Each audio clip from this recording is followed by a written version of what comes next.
રામ રામ મિત્રો, આજે આપણે વાતચીત કરવાના છીએ એક એવા ગામની જે ગામની અંદર આઝાદીના પહેલા સમયથી દેહ વેપાર થતો હતો. મિત્રો, તમે આવું ક્યારે સાંભળ્યું છે કે એક આખું ગામ હોય જે ગામની અંદર દેહ વેપાર જ થતો? અને આ ગામ એ થરાદ જિલ્લાના થરાદની બાજુમાં 7 કિલોમીટર નજીક આવેલા વાડિયા ગામની આપણે વાતચીત કરી રહ્યા છીએ. આ ગામ ચર્ચામાં ત્યારે આવ્યું જ્યારે અત્યારે એક ગુજરાતી અર્બન મૂવી રિલીઝ થવાની છે. એટલે મૂવીની અંદર આ ગામની અમુક આપત્તિજનક વસ્તુઓ બતાવવામાં આવી છે, જેના લીધે ગામજનો એ વિરોધ કરી રહ્યા છે. પરંતુ આપણે જાણવું છે કે આ ગામનો ઇતિહાસ ખરેખર શું હતો, આ ગામના લોકો અત્યારે કેવી પરિસ્થિતિની અંદર જીવે છે અને પહેલા કેવી પરિસ્થિતિની અંદર જીવતા હતા, અને આ લોકો એ દેહ વેપાર કરતા હતા તો એ તરફ એવું કેમ વળેલા હતા, જેની આપણે વિગતે વાતચીત કરીશું. તો આ વિડીયોની અંદર બનેલા રહેજો. તો મિત્રો, આખી આપણે વાતચીત કરીએ તો આ ગામની અંદર જે લોકો વસવાટ કરતા હતા એમાંથી 13 મહિલાઓ હતી. બુઢનપુર ગામથી આ ગામની અંદર વસવાટ કરવા આવી હતી. આમ તો વાડિયા કોઈ ગામ ન હતું, પરંતુ આ લોકોએ આઝાદીના પહેલા કાળથી વેશ્યાવૃત્તિના ધંધા સાથે સંકળાયેલા હતા, એટલે કે દેહ વેપારના ધંધા સાથે સંકળાયેલા હતા. એટલે સરકારે આ લોકોને આમાંથી બહાર કાઢવા માટે કરી અને 208 એકરની જમીન આપી હતી રહેવા માટે. આ જમીન રહેવા માટે આપી હતી, એટલા માટે આપી હતી કે આ લોકો રોજગાર કરે, બીજી બધી વસ્તુઓ, ખેતી કરે, પશુપાલન કરે અને આ પ્રકારના ધંધાની અંદરથી બહાર નીકળે. તો મિત્રો, વાતચીત એવી છે કે આ સમયગાળાથી લઈને ઘણા બધા પ્રયત્નો થયા, ઘણી બધી દીકરીઓના લગ્નો પણ કરાવવામાં આવે, ઘણી બધી એનજીઓ એ જગ્યાએ કામ કર્યું અને અત્યારે પણ ઘણા બધા એનજીઓ કામ કરે છે. મિત્તલબેન કામ કરતા હોય, શારદાબેન કામ કરતા હોય, ઘણા બધા લોકો એ જગ્યાએ અત્યારે કામ કરે છે. પરંતુ વાતચીત એવી છે કે આ લોકોની અંદર એ સમયથી ગાળાથી લઈને આ સમયગાળાની અંદર કેટલો સુધારો આવ્યો, કેટલો નહીં, એ તો આપણે જ્યારે હવે ગામ લોકો જોડે વાતચીત કરીશું ત્યારે જ વાતચીતની ખબર પડશે. પરંતુ એક મૂવી બની રહી છે શક્તિ, એ મૂવીને લઈને આ ગામજનો એટલા માટે વિરોધ કરી રહ્યા છે કે અમારા ગામની અંદરની જે જૂની વાતચીતો હતી, જે અત્યારે હવે એટલું બધું નથી રહ્યું, એ દર્શાવવામાં આવશે તો ફરીવાર આ ગામ એ જ ધંધે જતું રહેશે, એ જ કામમાં જતું રહેશે. અમે ગામને સતત અલગ દિશામાં લઈ જવાના પ્રયત્નો કરી રહ્યા છીએ, પરંતુ એ અમારા પ્રયત્નો નિષ્ફળ જશે. પરંતુ આ સમગ્ર મામલે આપણે વાતચીત કરીએ અને જાણીએ કે આ ગામનો ઇતિહાસ શું હતો. તો આપ સાંભળો કે ત્યાંના સ્થાનીય એટલે કે ગ્રામજનો જે છે એમને આ ગામ વિશે શું કહ્યું. ઇતિહાસની વાતચીત કરીએ. રમેશભાઈ એવું કહેતા હતા કે ઇતિહાસ જો અમને પૂછ્યો હોત તો અમે જણાવો, તો આપણે એમના જોડેથી જાણવાની કોશિશ કરીએ કે ખરેખર વાડિયાનો ઇતિહાસ શું હતો.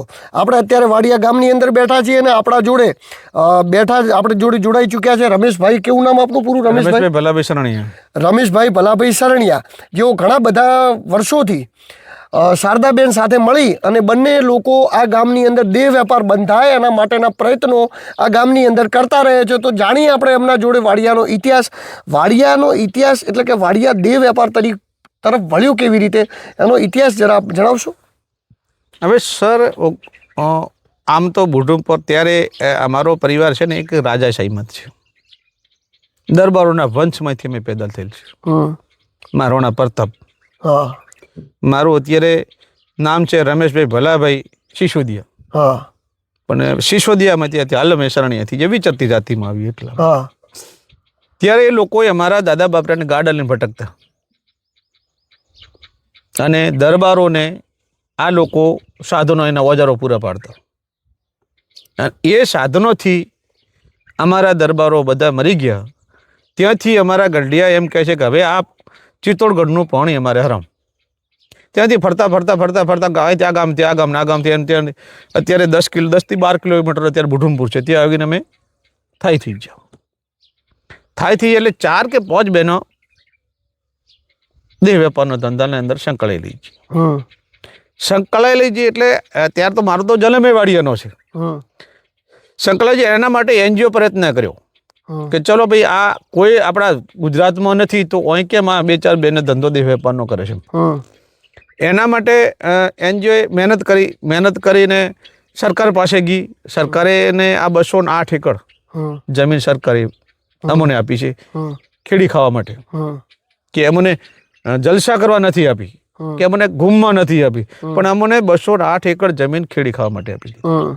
ત્યાંથી અમે બેનને શરતે લાયા કે ભાઈ હડો ચલો 208 એકર ભીમસિંહ બાવા આપણે થરાદ, તારે એમનો અત્યારે રાજાશાહી હતું બધું, તે 208 એકર બેનને બહેનોને જમીન આપી દીધી કે ભાઈ ચલો તમે મારી બહેનો છો. 208 એકડ જમીન આપી દીધી સાહેબ. ત્યાંથી વાડિયા તો અત્યારે શું છે, મારા જે ગંઢિયા કહેતા બહુ બધું ઝાડ હતું. ઝાડ કાપી આ બધી જમીન સરખી કરી. બધાએ ખેતી કરે છે, કોઈ નથી એમ કે ખેતી નથી કરતા. કે દેહ વેપારમાં અત્યારે દેહ વેપારની અંદર છોકરીઓ હશે એવું અમે નથી માનતા, પણ જે છે એને અમે કંટ્રોલ કરવામાં છીએ. અચ્છા, બહાર કાઢવામાં આનાથી વધે નહીં. આ વધવું ના જોઈએ. થઈ ગયું કે ગઢિયા રાજમાં જે થઈ ગયું, પણ હવે આનાથી વધે ને આના માટે અમારો સખત પ્રયત્નો છે ચાલુ. અને મારા માથે, શારદાબેન માથે, મિત્તલબેન માથે બહુ બધા લોકોએ પ્રયત્ન કર્યા કે આપણે કેસો કર્યા. મારા માથે 376 સાહેબ કર્યો. 302 તો તાર મીટિંગ ચાલુ હતી, મારા માટે 302 ની કોશિશ આ લોકોએ કરી, પણ એનો પીછો અમે આજ દિન સુધી મેલ્યો નથી. કે જેમ થાય મારી જાન કબૂલ થઈ જાય, પણ દેહ વેપારને એક દાડો બંધ કરવો. હવે આના માટે અમે શારદાબેન મિત્તલબેન એક પ્રયત્ન કર્યો કે રમેશભાઈ આ કરવું કેમ. તો આ દેહ વેપારની દીકરીઓને માટે અત્યારે બેનેઠેઠ હોસ્ટેલ બનાવી અમદાવાદ. અમે 35 છોકરી લઈ ગયા હતી. 35 છોકરીને હોસ્ટેલ બનાવી, ખાવું પીવું રહેવું ત્યાં જ હોસ્ટેલમાં જ. હવે એક આપનું નામ? મારું નામ દિલુભાઈ ચૌધરી. દિલુભાઈ, એક જ મુદ્દો હું તમને એક જ વાત કરું ખાલી, કે એક પરિવારમાંથી 7 પેઢીમાંથી બુઢનપુર વખતનો દેહ વેપાર ચાલતો આવતો હતો, અને એની દીકરી અત્યારે જીએનએમ કરે છે. જીએનએમ ડોક્ટરનું શીખે, નર્સિંગનું. અચ્છા, વડોદરામાં. એટલે એ થોડુંક અમોને એમ લાગ્યું કે આ 5 થી 6 પેઢીમાંથી આ દેહ વેપાર કરતા હતા, અને એમાંથી આ જીએનએમ નર્સિંગનું છોકરી શીખેલું છે. તો આનાથી અમને સંતોષ છો કે ના, એક કેસ તો આપણે આમાંથી બચાવ્યો. આટલું પરિવર્તન તો આપણે લાવી શક્યા.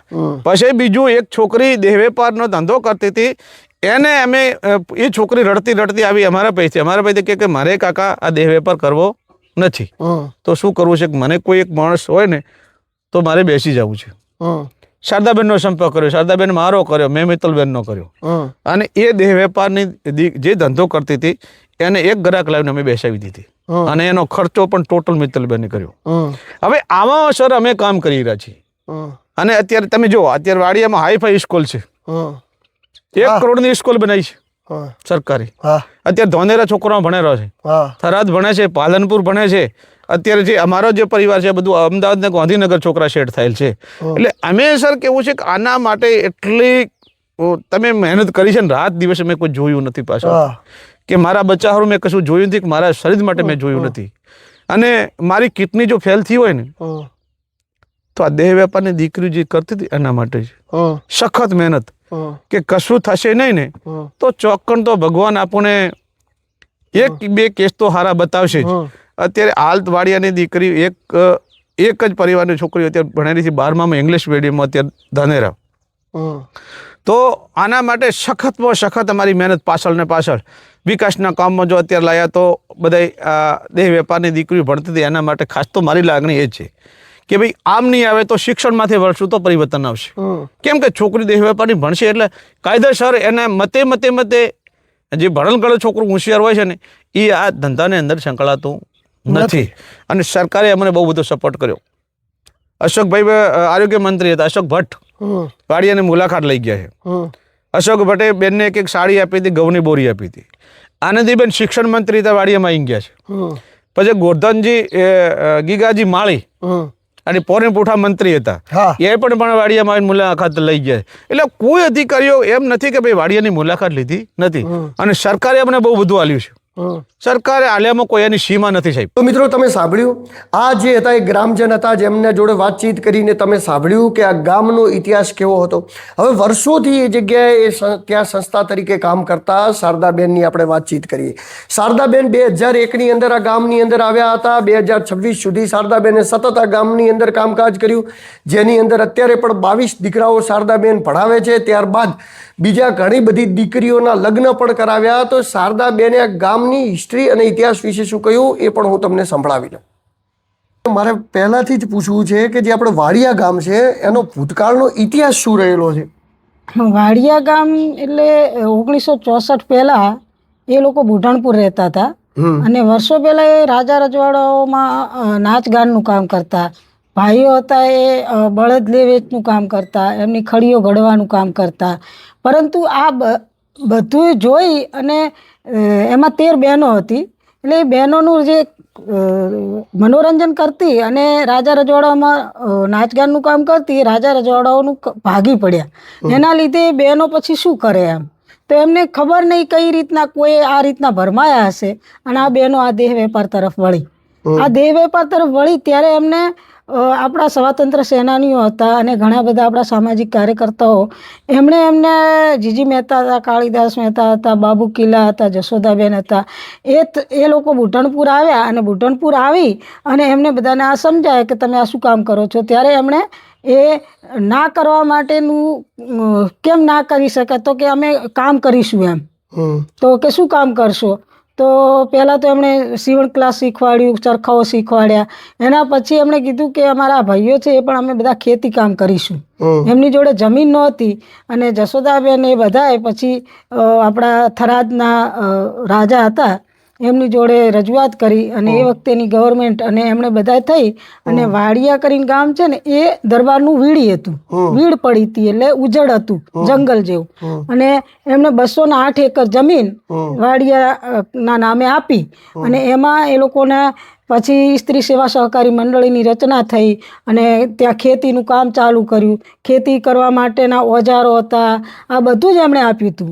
બહેનોને 1-2 મહિના ચાલે એટલું રાશન આપ્યું હતું. આ બધું એ આપી અને એમને પગભર કરી નાખ્યા હતા. અને એના પછી ધીરે ધીરે ફરીથી આ ગામની અંદર ખબર નહીં કે કોણે આ રીતના, તો ફરીથી થોડું એ રીતના ચાલ્યું દેહ વેપારનું. પણ ફરીથી પછી એમાં પરિવર્તન આવતું જ ગયું. કોઈ સારા કામો કરવા માટે ત્યાં આવ્યા.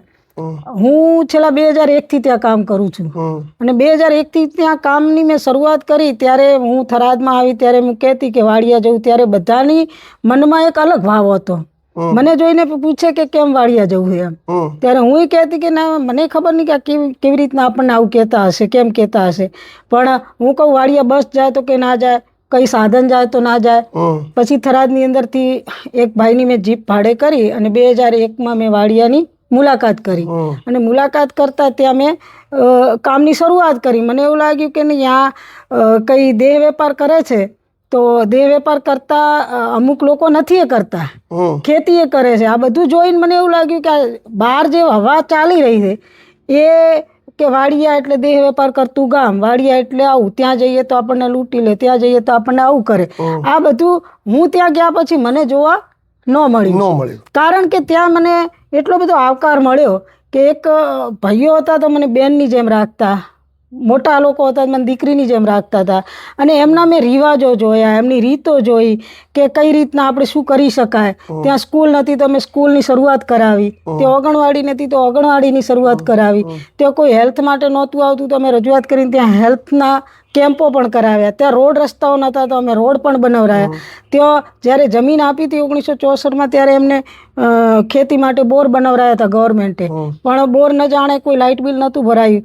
તો સામાજિક સંસ્થાઓની જોડે અમે રજૂઆત કરી અને એ લોકોએ બોરનું બિલ ભરી અને ત્યાં આગળ અમે બીજા બોર ફરીથી 2 બોર બનાવરાયા અને અત્યારે એ લોકો ખેતીને બધું જ કરે એમ, પશુપાલન કરે, ખેતી કરે.